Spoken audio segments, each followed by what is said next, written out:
7 years ago. Now, the International Monetary Fund has long been criticized for being out of touch with today's economic realities. Voting rights within the body are heavily slanted towards Washington and Europe. But the US Senate has finally adopted long-awaited reforms to give emerging economies a greater say in how it's managed. China's voting rights will now rise to 6% from just under 4%, while European economies will see their voting rights diminished. For more, I'm joined now by Antonio Fatas. He's the professor from the INSEAD Business School here in Singapore. Now, Antonio, we know that these voting rights were agreed several years ago. Why has it taken so long? And now that it's finally happened, what does it actually mean for emerging economies?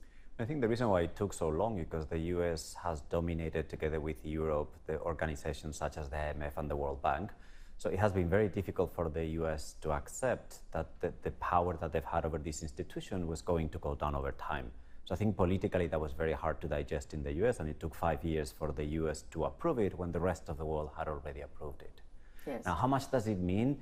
I mean, this step itself doesn't mean that much, but I think it's an indication that the world has changed, and the world is changing even more going forward, and emerging markets are a lot more important for the world economy than they used to be, and in some sense more important than the advanced economies today. More important than the advanced economies, because of course we're seeing that Europe now has diminished voting rights. So what will this mean in terms of the economic balance globally? Because of course we always think of the IMF as part of a US-dominated international economic system.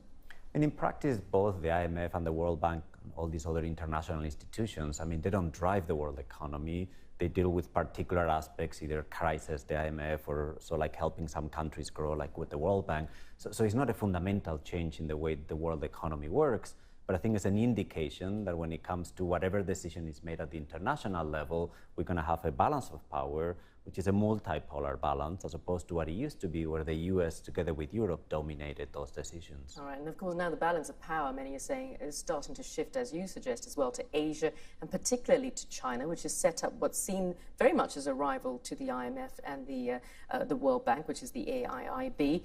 So how will China's more vocal presence now on the IMF affect the fact that obviously you've got this other big organization, AIIB? Each of these organizations have their own capital, have their own objectives. In some cases, there's some overlap, so there's a little bit of competition between them. I don't think competition is bad when it comes to these organizations. I think it's a reflection that we have a multipolar world, that the idea that we have just one organization called the IMF or the World Bank is not working anymore, and we're going to have a little bit more uncertainty about in which direction these organizations will go going forward.